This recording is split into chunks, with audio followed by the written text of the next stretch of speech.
Lee is a 21-year-old Mizzou student. Last night, Lee was admitted to an orthopedic unit following her surgery for a fractured femur. Upon admission, Lee's blood alcohol content was at 0.08%, which is over the legal limit in Missouri. Today, her nurse is going to give her a brief drug and alcohol screening before the orthopedic doctor comes in. Lee is currently in the pre-contemplation stage of change because she is not considering change and is unaware of the health risk of alcohol that is affecting her. Hi Lee, my name is Allie and I'll be your nurse today. I see you came in with a pretty serious injury last night. How are you feeling today? I'm feeling pretty tired and a little sore, but overall I'm fine. Okay, well if you have any questions or concerns, let me know. Okay, thank you. So here in your chart it says that your blood alcohol content was 0.08% when you came in last night. Would you be open to talking about that today? Yeah, that is fine. We can talk about it. Great. Okay, in the past year, have you had 4 or more standard drinks in a day? One standard drink is 1.5 ounces of hard liquor, 5 ounces of wine cooler, 12 ounces of beer, or 8 to 9 ounces of malt liquor. I don't normally have that much, but every now and then I go out with the girls and maybe have more than 4 standard drinks. Okay, well in a typical week, do you have more than 7 standard drinks? Not every week, but on my more social and stressful weeks, I would say I definitely have more than 7. Being a college student can be really stressful. Would you be able to explain what stress feels like to you? My body just feels really tense and I get irritable. It sounds like your stress affects you physically and emotionally. Also, the more stressful I get, I begin to ignore my responsibilities and just want to forget about what is making me stressed out. So you're saying that you prefer to go out and drink instead of thinking about your stressors? Yeah, I guess I do like to get away from them for a little bit. Can you tell me about some of the stressors in your life? Well, lately school has been stressing me out between homework assignments and tests. I just need to relax sometimes. Also, my friends ask me to go out with them a lot. I feel bad saying no, and I don't like staying in all by myself. And now that I think about it, being away from my family makes me really sad and homesick sometimes. It sounds like you're not happy with being so far from your family while you're away at college. Yeah, but they also put a lot of pressure on me sometimes. They're really strict and don't always approve of me going out and having fun, especially when it means I'm having a couple of drinks. Their disapproval really adds to my stress level. It seems like you really want your parents to be proud of you, but you sometimes wonder what they think about your drinking habits. Yeah, I really want my family to be proud of me, but sometimes the stress just gets to be too much. I can see how that would be difficult to handle. How does going out and drinking make you feel better? Well, when I'm with my friends and drinking, I just feel relaxed and happy. In those moments, I don't have to deal with all my problems. It's like I can pause everything and just have fun. So you feel like alcohol helps you forget about all the stress in your life at the moment? Yeah, I guess. I just cannot think about my academics all the time. What I hear you saying is that your academics and family cause the majority of your stress. Is that right? Yeah, I just put so much hard work into school and it just stresses me out. I understand that drinking is a way for you to relieve stress, but your alcohol use is above the low risk limits, and I'm concerned about how this might affect your health.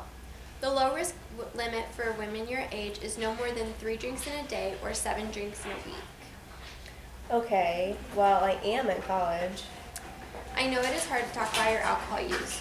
Would you rather not talk about your drinking and focus on why you came in today? No, I can still talk about it. Okay, I only have a few more questions to ask. In the past year, have you used pot, other street drugs, or prescription drugs for non-medical reasons? No, I never have. How about any tobacco products? No, I've never really been around it. Nobody in my family smokes and neither do any of my friends. Okay. In the past year, have you drank more than you meant to? Sometimes, but I feel like I'm pretty good at moderating my intake. In the past year, have you thought about cutting down on your drinking or drug use? No, I just don't feel like I have a problem. Okay. In the past year, have you been intoxicated to the point where you could have hurt yourself or others? I don't think so, but me breaking my leg last night could possibly have been prevented if I wasn't drinking. Thank you for answering our screening questions about substance use. Based on what you've told me, you are currently at the moderate risk for substance use. Okay. Would you mind taking a few minutes to talk about it? No, I don't mind talking about it for a little bit. How do you think that not drinking could help prevent you from injuring yourself? I might have the ability to be able to better control my actions and myself. So you feel like you lose control of your actions when you're under the influence? Not all the time, but sometimes, sure.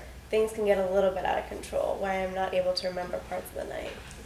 It sounds like you're having trouble with being able to recall events that occurred the night of intoxication. Yeah, I would say only sometimes that happens, though. Well, your drinking may cause some serious health problems to you physically and mentally. I would like you to consider cutting down or even quitting. Well, I don't think one visit to the hospital suggests that my alcohol consumption is too high. I know this is really difficult to talk about and that any kind of change is hard. I just never really thought I had an alcohol issue, and I've never considered cutting down before. I know you did not come here to talk about your alcohol use today, so I really appreciate you being willing to work with me on this. What are your thoughts and feelings about a healthy and safe level of alcohol consumption? A healthy drinking habit would be drinking in moderation.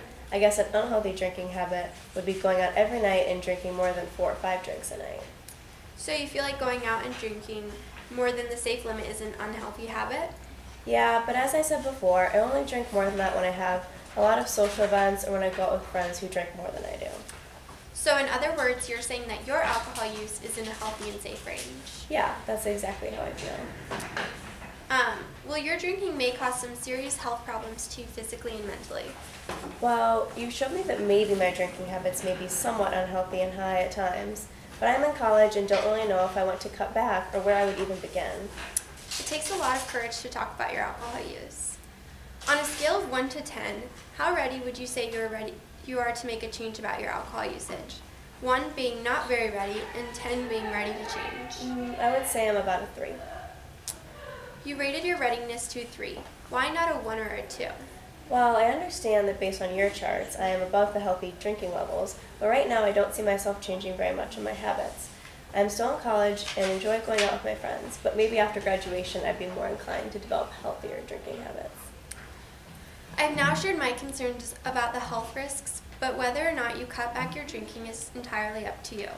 Well, I understand that the health risks, so maybe I could go out 1 less night per week, or I could drink 1 less drink every time I go out. But I'm not sure that is something I'm willing to do. It takes a great deal of strength to notice where you can cut down on your drinking. What do you think some pros and cons to cutting down your drinking would be? Well, some pros of drinking is I have fun with my friends, and it's time for me to relax. The not so good thing about is the time I spend alcohol has decreased, and I have gotten physically hurt, like my injury. The pros of cutting back are I would be more productive with my schoolwork, and I wouldn't waste time feeling poorly the next morning after drinking. The cons would be that I wouldn't enjoy going out with my friends as much. They might judge me, and I don't want to be bored staying in all by myself. So what I hear you saying is that not drinking could potentially enhance your life in many ways, but you wonder how it is going to affect your relationship within your friend group. It sounds like you spend the majority of your time with your friends going out and drinking. Did I hear you correctly? Yeah, most of our nights consist of us going out. I can see how drinking or relaxing with your friends on the weekends would be hard to give up. Yeah, I guess I could ask my friends if they would like to hang out without having a drink every single time. But sometimes it's just easier to do things we're all used to doing. I know it can be hard to talk about changing your drinking habits, but I really appreciate you taking time to talk about this. After talking with you about the negative effects of drinking on my health and life in general, I can see how changing my habits would be beneficial. We have now discussed your health risks. Can I offer you some advice? Sure, that's fine. I feel it is important to create change by starting by setting SMART goals. What do you mean by SMART goals? It is a format to set goals using the letters in the word SMART. S stands for specific, M is measurable, A is attainable, R is realistic, and T is for time limited. Oh, okay. I understand better now. Since we're talking about your health, this is your decision, but I would recommend making at least 3 SMART goals. Well, like we talked about earlier, I think I might be able to cut down my drinking by 1 or 2 drinks a night when I go out with my friends. Another would be I might cut down going out only by 1 or 2 times a week. Also, I'm going to make it a goal to work out more often when I'm feeling stressed out. Once my leg is healed, I'll be able to do more exercises. I think that is wonderful that you're making attainable goals for yourself to change your habits. Now that you have set goals for yourself, how would you rate yourself on a readiness ruler from 1 to 10? I might be more at a 7 now that I know how to make small changes that can make a big difference. I'm really happy that you have thought this through and that you have decided that you are ready to make a change. I hope that your leg heals well and make sure that you schedule a follow-up with your doctor. Thank you for your patience and willingness to talk with me today. I understand that these conversations can be hard, and I appreciate you being honest with me. Leaving the hospital, Lee realizes that she needs to change her alcohol habits in the next 6 months and decides to take action using her SMART goals. These goals made her aware of the reasons to change and the positives of changing. Lee is now experiencing contemplation stage of change because she has decided to change through her goals and plans to act on it. In addition of changing her habits, she wants to help her friends change too. She's not ready for any traditional action-oriented change programs.